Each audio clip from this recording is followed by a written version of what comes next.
criminal justice system, sexually based offenses are considered especially heinous. $1 million business loan on a car, debt, and gambling. LaShawn Ford. Corruption, fraud, self-dealing. Not who we need in Congress. Fair Shake is responsible for the content of this ad.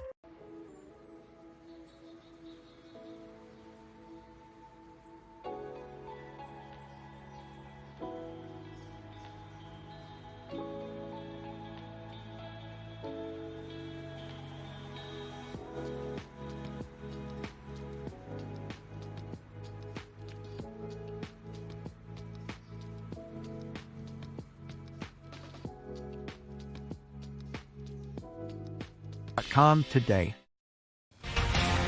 Some fog could develop tonight. We're tracking what to expect. A new exhibit celebrates our state's first African-American Supreme Court judge, how his leadership helped to shape the state. A touching end to a dog napping. Multiple dogs safe tonight, stolen while in the back of a van.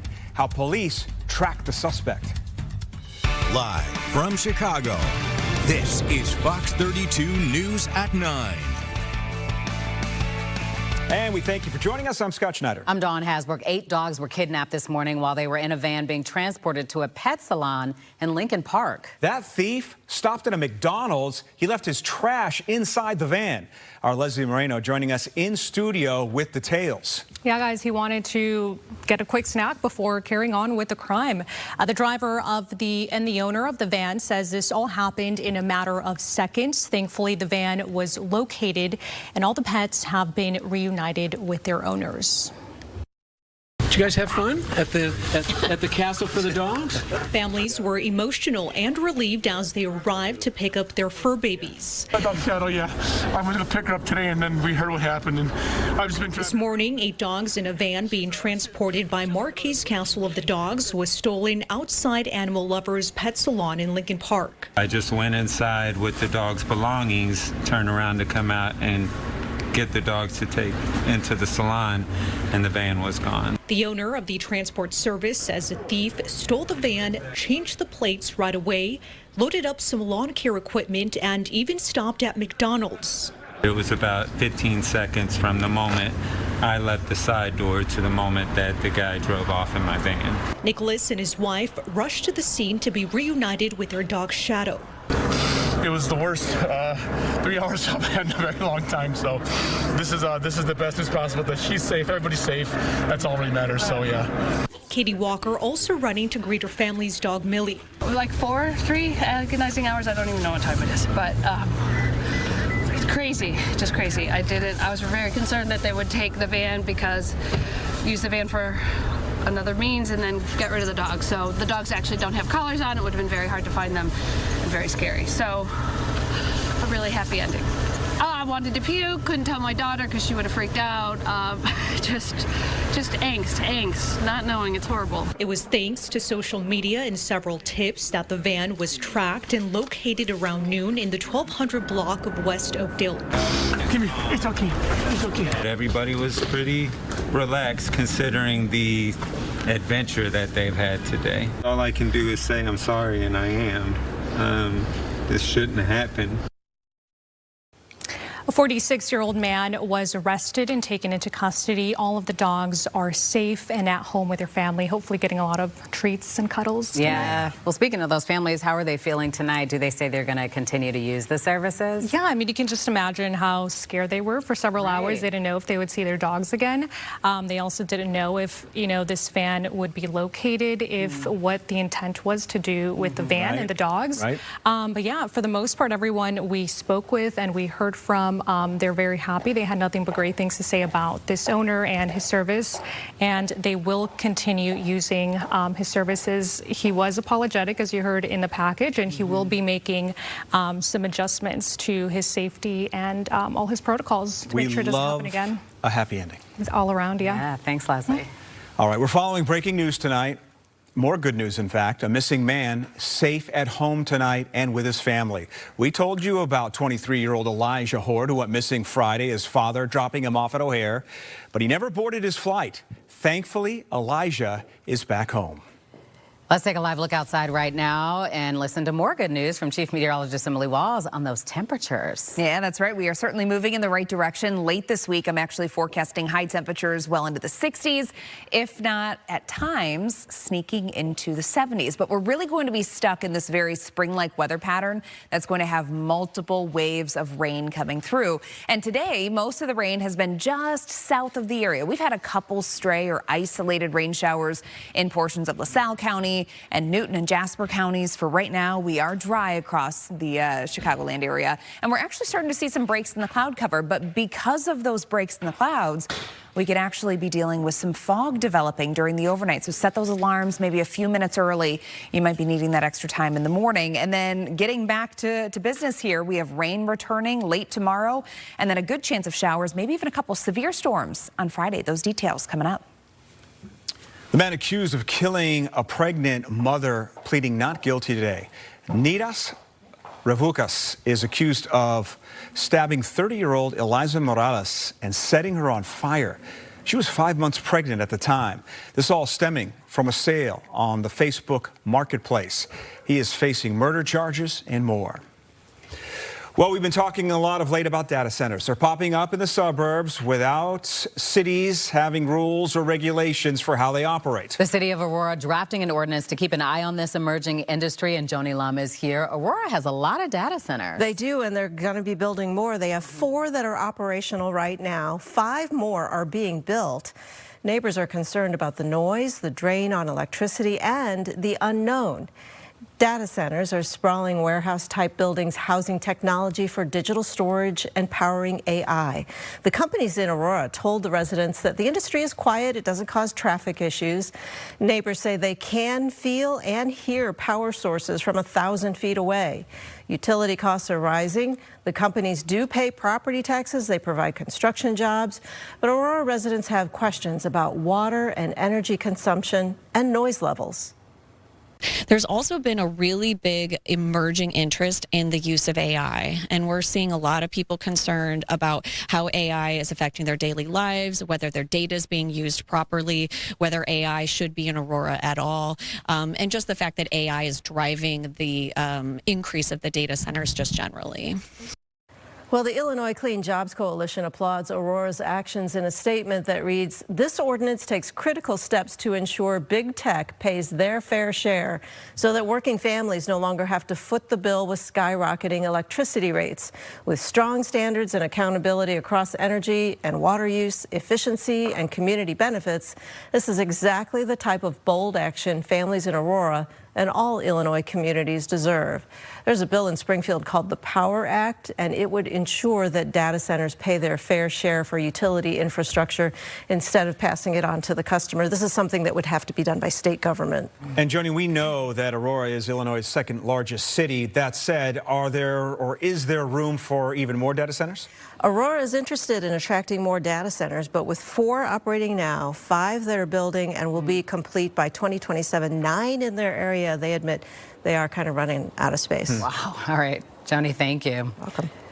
Chicago State University shining a spotlight on the late Illinois Supreme Court Justice Charles E. Freeman. The school held a special celebration today. Justice Freeman made history in 1990 as the first African-American elected to the Illinois Supreme Court.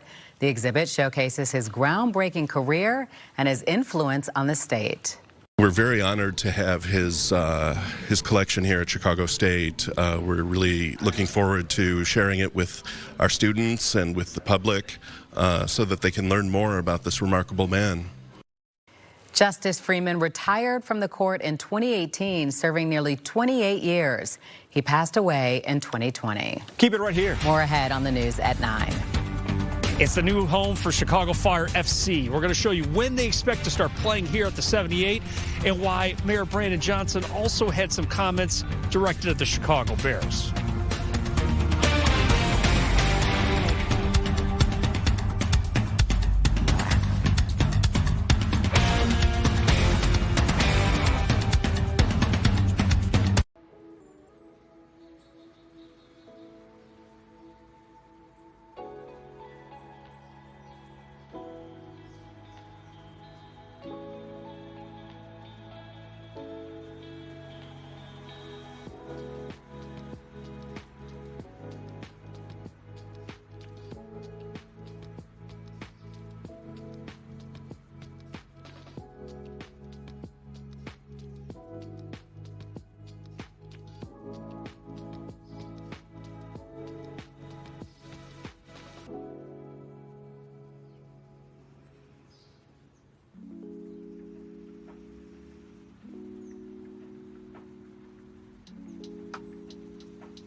Fox Local Mobile. In less than 2 years, Chicago Fire FC expects to open the MLS season in their brand new stadium. Today, the team broke ground at their future home located at the 78. Brett Pagansky shows you why there were a few comments directed at the Chicago Bears. The standing ovation, the fireworks, and groundbreaking. For too long, the Chicago Fire have been a sleeping giant. The commitment to championships. And an integral part of that is to have our own stadium. And the investment in Chicago. And it's a whole mindset shift. We are going to pick up some dirt. Chicago Fire FC broke ground for their new stadium at the 78 Tuesday, located along the Chicago River, south of Roosevelt Road and west of Clark. It will have 22,000 seats for Fire games with a natural grass playing surface. On a privately funded, soccer-specific stadium in the beautiful city of Chicago. The team expects this $750 million project to also bring about 1,000 new jobs to the city for this 62-acre stretch of land. Today is a demonstration of what is possible when private investment align with public goals for jobs, neighborhood activation, and long-term economic growth. The mayor, there is only one football. Chicago Fire FC expects to start playing here at 2028. And while Mayor Brandon Johnson praised team owner Joe Mansueto for staying in Chicago and building a stadium here at the 78 that's privately funded, it appears that he had some comments directed at the Chicago Bears. I will say that it is so good to make sure at least one of our football teams in Chicago is good. One more to go. So last year, I think 3 times we got pushed out to the suburbs due to conflicts with the Bears and concerts. Not ideal. Team owner Joe Mansueto makes the move from tenant to owner with a vision of getting back to the MLS Cup. But our best days are still ahead. Brett Pagansky, Fox Chicago. That's a beautiful shot. Let's take a live look outside right now, and so is this one. Foggy. Chief Meteorologist Emily Walls is checking our forecast. Yeah, Scott said it. It's foggy out there. Yeah, you see that thin layer of fog just kind of hanging over the building. So what we're starting to see is there's an area that's beginning to clear out some of the cloud cover as expected tonight. So many of us that are near and north of I-80, we're going to get some breaks in the cloud cover. And when that happens, we're going to see some fog developing. So your temperatures out there, they're staying fairly steady despite that lack of cloud cover. But again, fog could become a concern going through tonight and then into early tomorrow morning, especially for those of us near and north of 80. Temperatures right now, we're sitting at 34 degrees in Waukegan. Same thing at the Chicago lakefront. It is 37 in Aurora, 35 in Valparaiso. It's 39 in Rensselaer, 35 in Merrillville, and it's now 36 degrees in Morris. Here's where we're headed throughout the overnight. So temperatures are going to stay about the same. They're really not going to change much as we go toward daybreak tomorrow. And then tomorrow morning, I think we're going to get a glimpse of the sunshine, so soak it in while it lasts, because it's not going to last very long. We start to see increasing cloud cover through the day, and then we're going to begin to see some rain lifting into the region, more so during the evening hours. And it's going to start off across the southern section, so near and south of I-80, going to get that rain first, and then it's going to continue to lift to the north, but likely become a little more scattered in nature going into Wednesday evening, Wednesday night, and then that's going to linger right on into your Thursday morning as a low pressure system passes right overhead. For tonight, 34 degrees for the overnight low. So again, not a big fluctuation here with our temperatures in the next several hours. Your 5-day forecast tomorrow, high temperatures will be near 45 degrees. We'll have that rain chance creeping in during the evening, lasting overnight into Thursday. Thursday afternoon, we're going to start to clear things out. And then on Friday, we have a chance for showers and thunderstorms. Some of those during the evening and into the overnight may actually end up becoming strong or severe. So we'll have to watch that closely Friday evening. Back to you. Based on the way the negotiation was going, I think they were going to attack first. And I didn't want that to happen. President Trump opening up about why he chose to launch attacks on Iran. This as the U.S. now working to get American citizens out of harm's way as the fighting ramps up. Caroline Shively has more. Israel says it's now waging a broader wave of attacks on Iran as the U.S. steps up its efforts to get Americans out of the Middle East. The State Department is mobilizing charter flights and other resources to get Americans stranded in the region back home. everywhere is getting attacked. Rockets landing at military installations. It's really just a waiting game of like, when can we actually get out? Tuesday, Iran targeted the U.S. consulate in Dubai, but only struck the parking lot. Amid Iran's increasing retaliatory strikes on its neighbors, there's a belief those nations could soon join the fight in a more serious way. The countries now are more intent than ever to end the threat forever. Meanwhile, President Trump says Operation Epic Fury is rolling along, with U.S. forces steamrolling military targets in Iran. They have no Navy. It's been knocked out. They have no Air Force. It's been knocked out. Lawmakers received a classified briefing Tuesday, with most Democrats coming away unconvinced. They told us in there that this is an open-ended operation that hasn't even really started in earnest yet. I am more fearful than ever after this briefing that we may be putting boots on the ground. A new Fox News poll shows Americans are split right down the middle, 50-50, on support for U.S. military strikes in Iran. In Washington, Caroline Shively, Fox Chicago. Scott and Don, back to you. Thank you, Caroline. The fallout from the war in Iran being felt at the gas pump right now here in Chicagoland. The average price, $3.30. That's up from $3.19 just yesterday. In Cook County, it's $3.34. In the state, it's $3.20. And for our viewers in Indiana, it's $2.99. My daughter's name is Connie Woolfolk. I heard she was a fighter, and she was fighting this crook to try to keep him from killing all of them, which he did. 18 years after 5 women were shot inside a Bryant in Tinley Park, a father is now speaking publicly for the very first time. Our Terrence Lee shows you why he says he needs answers now. February 2nd, 2008, police say a man walked into Bryant in Tinley Park and said he was a delivery driver. He forced 6 women into a back room. She was a fighter, and she was fighting this crook to try to keep him from killing all of them, which he did. 5 were shot and killed. One of them was Connie Woolfolk. She was 37. That was a sad day for all of us. Somebody knows somebody that knows somebody. Connie's father, Melvin, and his wife, Annette, believe one person still holding a detail could change everything. They are asking people to think back. Who was acting differently? Who said something they shouldn't know? People are giving tips, but Tinley Park is not answering us. They're not responding to us. I think they botched this case. We need the FBI or someone to look off into it and be sure to get all the DNA off my daughter's fingernail. Raul Montes Jr., a community activist working with the family, says today's forensic science can do more with old evidence. He is also adding $50,000 to the reward for information. The total is now $200,000. With all the new technology, social media, that this case don't have to be dormant any longer. Tinley Park Police and the FBI say they're using new forensic tech on old evidence, checking every tip and keeping the suspect's sketch out there. Woolfolk says he has lived with this for 18 years.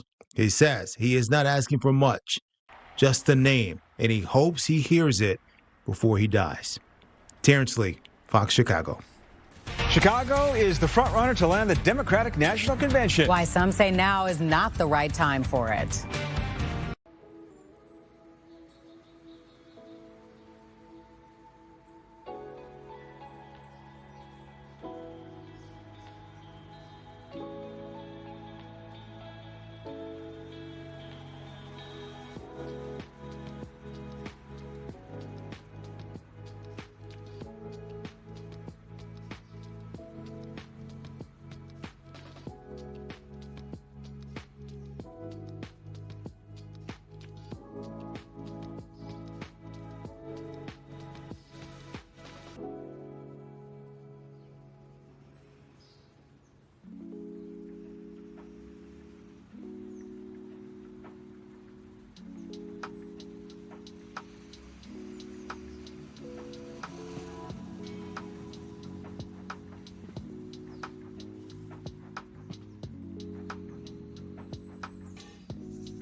for the content of this ad. Will Chicago host the DNC come 2028? While some say it's a good idea, others believe now may not be the right time. Our Tia Ewing is asking the questions being raised about what worked and what didn't the last time the city hosted. The city successfully secured and managed the Democratic National Convention. 50,000 people were in the city for. Now, some folks that work downtown, they stayed completely away, and suburbanites avoided the area altogether. Businesses inside the secured perimeter told us they felt the impact, something city leaders will have to weigh if Chicago wants to host another major political convention. I think that the things that give us an advantage in this convention, why our proposal and our bid looks so competitive with the other cities in contention, is because of our strong labor force, our ability to raise money here in the city. You know, we had enough money for this convention in terms of what was raised to be able to put money back out on the streets. Bob Ryder knows all about the Democratic National Convention when it was here in Chicago. In 2024, he was there to help solidify labor agreements. Now the Chicago Host Committee wants to bring the DNC back in the year 2028 or 2032. Other cities vying for their chance includes Atlanta, Boston, Denver, and Las Vegas. The economic impact was felt, bringing in $371.4 million, the most in convention history. We were watching last night and it went late, and so that just makes for a later evening. People aren't necessarily thinking restaurant dinner top of mind because they're there to hear those remarks and see what those people have to say. And you'll remember not all restaurants saw the windfall they were expecting. Some business owners and residents say they also felt the impact of being inside the secured perimeter, with street closures, checkpoints, and restricted access affecting foot traffic. Now, we do know that it was, a little challenging, but because we did it in 2024, we think we can work with the DNC to make sure that restaurants in our central business district do benefit even more. Attendees going to Pilsen, going to Logan Square, going to Lakeview, going to Little Village. Well, a budget breakdown shows the $75 million in federal security funding Chicago received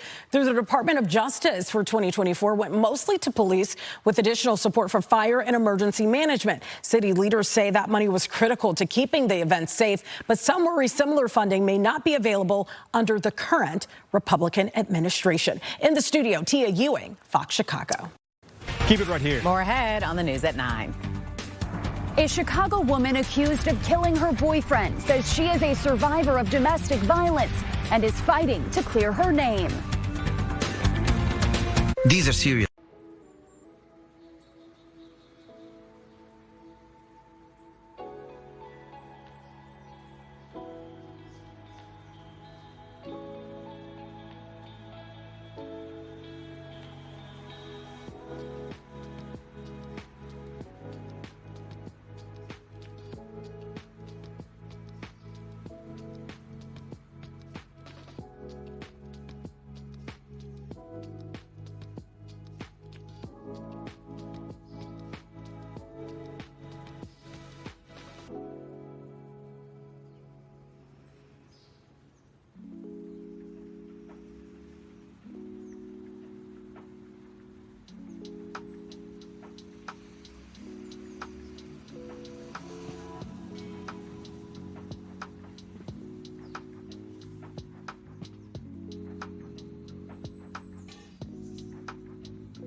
to rake in campaign cash.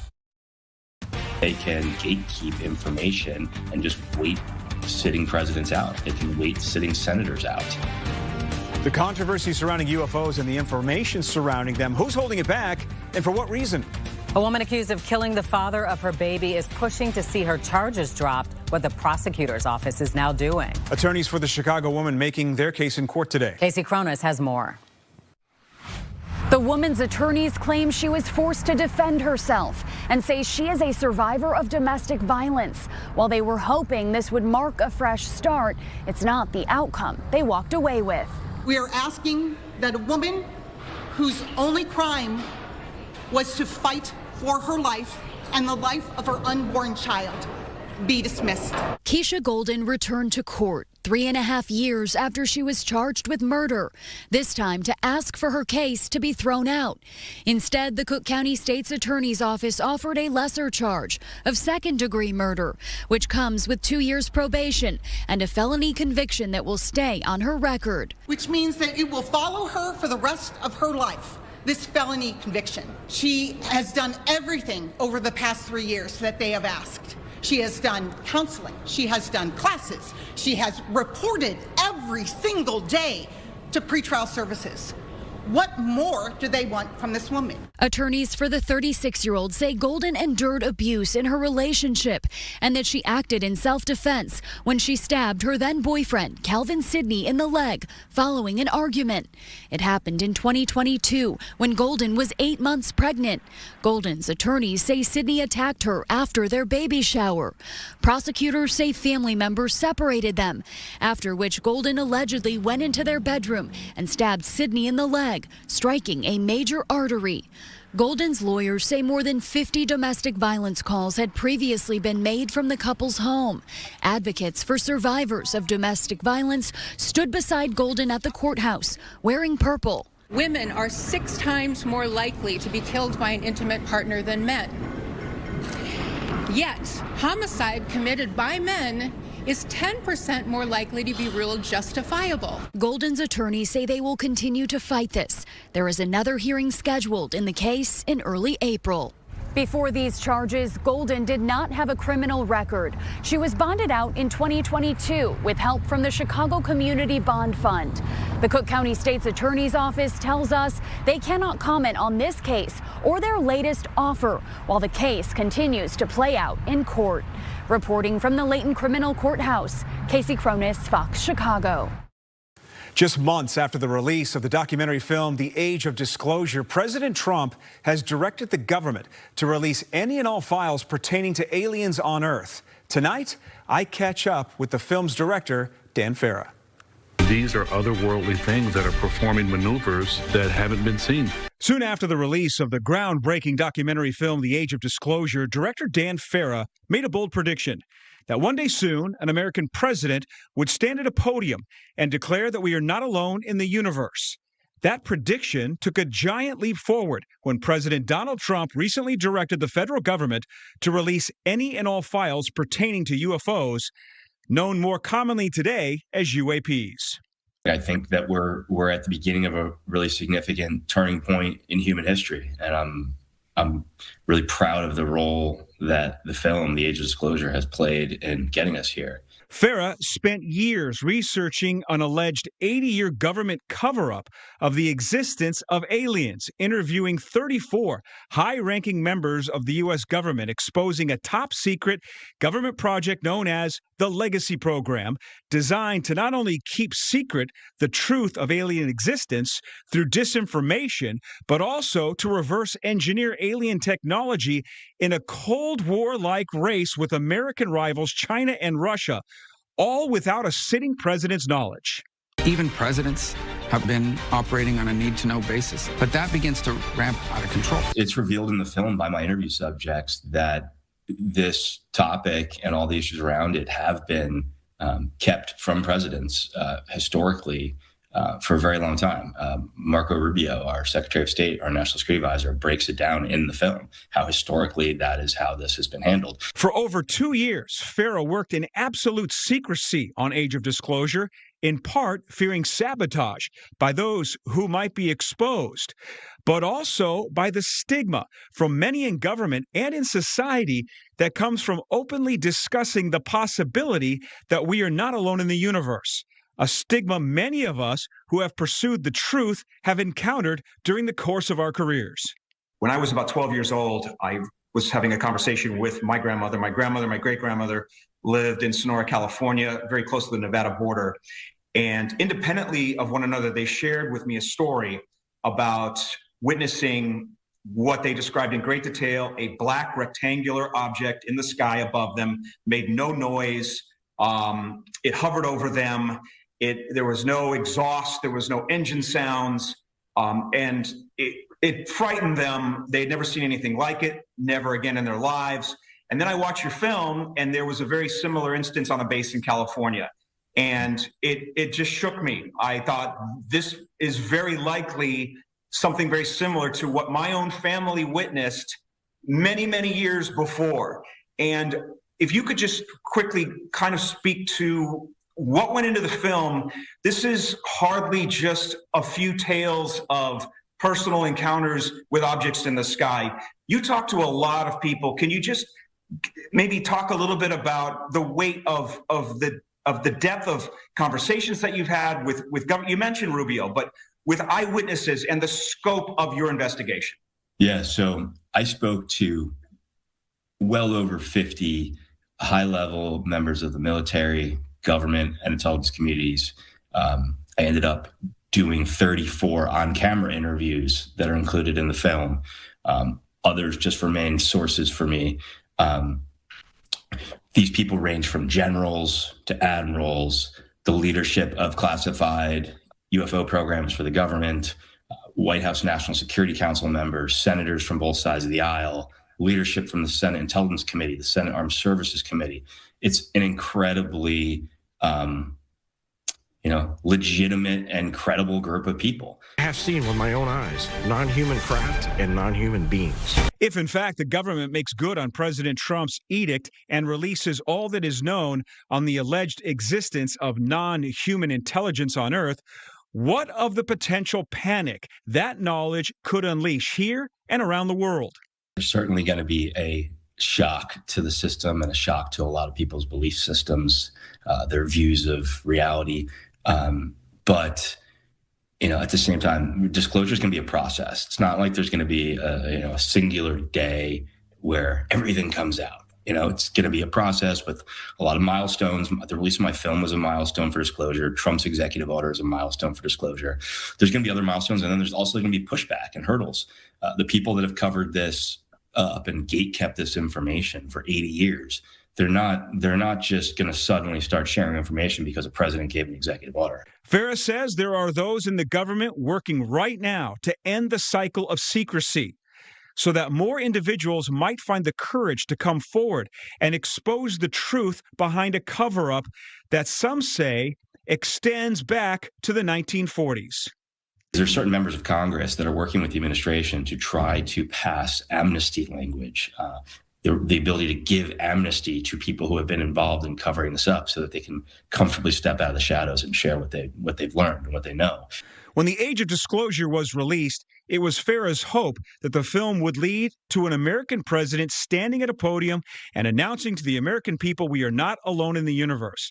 Does he think President Trump's executive action has moved us any closer to that reality? I think his executive order is essentially that. His executive order says he's ordered the declassification of evidence of non-human intelligent life. He doesn't say if it exists. He says, I've ordered the declassification of the evidence we have of non-human intelligent life. So I think for anyone who's just really interpreting his words, he just made it clear this is a real situation. There is evidence that exists. Now the process of having that evidence actually released to the public has begun.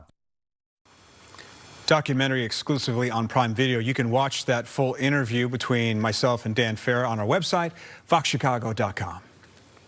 A scary head-on crash caught on camera. The touching story behind the man who came to the rescue. And I'm tracking several rain chances between now and the end of the week. And by Friday, we could actually be tracking the chance for strong to severe thunderstorms. Those details are coming up.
Now for some moments caught on camera. An off-duty New York City police officer jumps into action, only taking seconds to respond.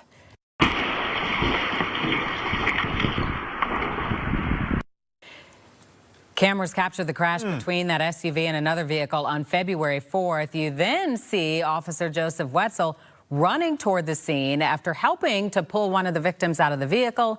He then told officers what happened. I'm off duty. Okay.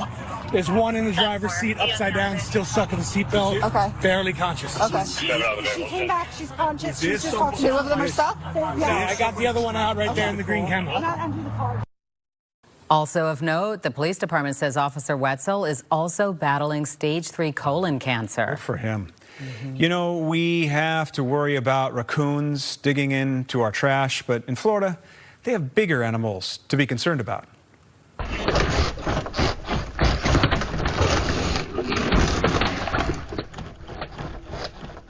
Yikes. That bear, using its teeth and its paws to pry open that fence, walks out with a trash bag right there. That's dinner, I guess. A Tampa worker fighting the good fight, trying to repair a broken hydrant. Look, you see him struggling with the water as it shoots high into the sky. Amazingly, he eventually got that fixed. Well, a key player for the Bears this past season has made a stunning decision. We'll let you know who's calling it a career. Plus, get ready for the return of the World Baseball Classic, and we got it. Team USA taking on Team Brazil this Friday. It's Game 1. You can catch it right here on Fox Chicago starting at 7 p.m.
Only at Ashley's Orange Days. It's a beautiful day in the neighborhood, although it's foggy.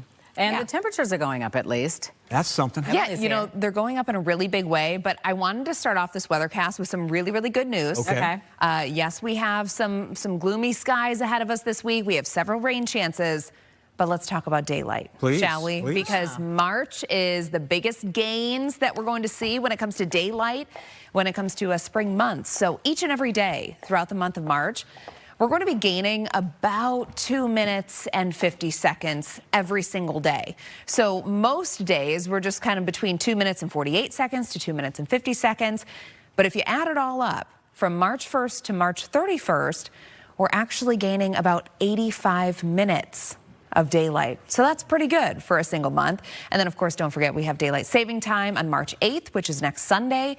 So those sunset times and, of course, sunrise times, but we're going to jump ahead by an hour. So by the end of this month, we're actually counting on sunset. That's going to be right around 7:15 p.m. So huge improvements there on the tail end of the day.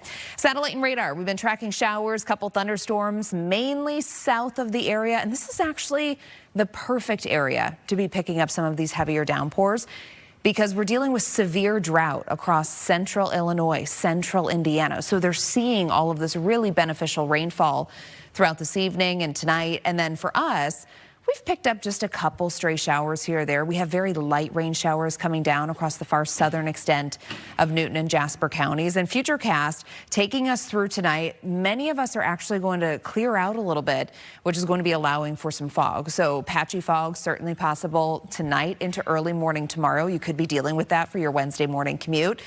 And then going into Wednesday evening, we're going to start to see this rain lifting to the north. We're going to have showers around late in the day tomorrow. That's going to linger into the overnight, maybe even a couple rumbles of thunder. But I think a better chance of that is going to come Thursday morning when this low pressure system is essentially overhead. We're going to have cloudy skies, some fog associated with this, but then also showers and thunderstorms throughout the morning. After that, we are going to dry things out. And I wouldn't be surprised if we're actually able to break into a little bit of sunshine by the end of the day on Thursday. But then on Friday, we have a storm system that's going to be coming through, bringing us the chance of some strong to severe thunderstorms along with a cold front. Warmth is also coming our way. We are going to be in the upper 60s to near 70 degrees by Friday. Tonight, we have temperatures dropping down to about 34. Several rain chances the next couple of days. Best chance going to be Thursday and Friday. And then temperatures over the weekend, they're actually staying steady in the 60s. We finally dry out by Sunday. Let's get a check of your weather pick of the day. This one really, really pretty. Take it in Joliet. And this was last Friday on a foggy morning. And this was taken by Ron. So thank you so much. Beautiful shot there. Guys, back to you. Now to a surprise for the Chicago Bears, and not a good one. A key piece to their offense last year, calling it quits. Reports say center Drew Dahlman informed the team of his decision to retire today. Just 27. He signed a 3-year, $42 million deal just last season, making the Pro Bowl in his lone season here in Chicago. In total, he played 5 years in the NFL, spending his first 4 years with the Falcons. The countdown is officially on. Just 100 days until the 2026 FIFA World Cup kicks off. The tournament will make history, hosted across 3 countries, the United States, Mexico, and Canada. It will also be the largest World Cup ever, expanding to 48 teams competing in more than 100 matches across North America. The opening match is set for Mexico City, while the final will be played at MetLife Stadium in East Rutherford, New Jersey. Remember, you can watch the 2026 FIFA World Cup right here on Fox Chicago. Of course, R.J. Hamilton is known to land the big stars. But one of his interviews didn't go quite as planned. Ryan, good to see you again, my friend. How are you? Are you in a volcano? Okay. Yeah, what led up to this moment with actor Ryan Gosling?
content of this ad.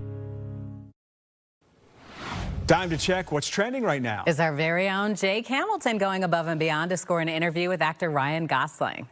Ryan, good to see you again, my friend. How are you? Are you in a volcano?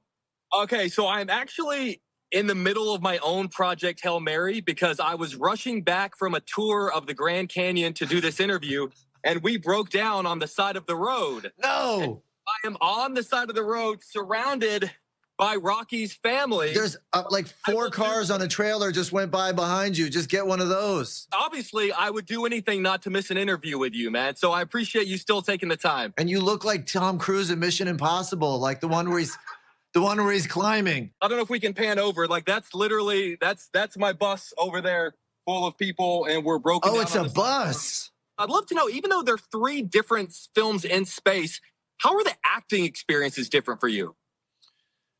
Do you have help on the way? How about Jake's hair's better than Ryan Gosling's? To watch the full interview, you can go to our web page, YouTube page, in fact, to check it out. All right, so here's something that I'll say that I haven't seen before and I've never even thought about it. All right, the Brookfield Zoo Chicago gives us an up-close look at a sea star eating its meal. In a post on social media today, the zoo says sea stars are carnivores. They eat on snails, clams, and other slow-moving creatures. They use those tiny tubular feet to move the food into their mouths. Then they extend their stomachs out of their mouths to take the food, digest it externally before pulling the stomach back in. Bizarre. The sea star is showing how it eats a clam. I see it there in the middle. Okay. Again, something I've never thought about before. I guess I never knew. You know, I've just never thought about a sea star eating before. Of course it eats, but didn't know it was like that. That's nice to see. Yeah. Okay. Nice to see? Yeah. Odd to see. Nice to see that they eat. That's true. We got to go visit these different animals more often. We do. I mean, we just go see the traditional ones, I would say. Yeah, I don't know. Are we out of time? You got to tell people now that when we come back, Yeah, Dawn. check the forecast. I'll be here after the break.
local.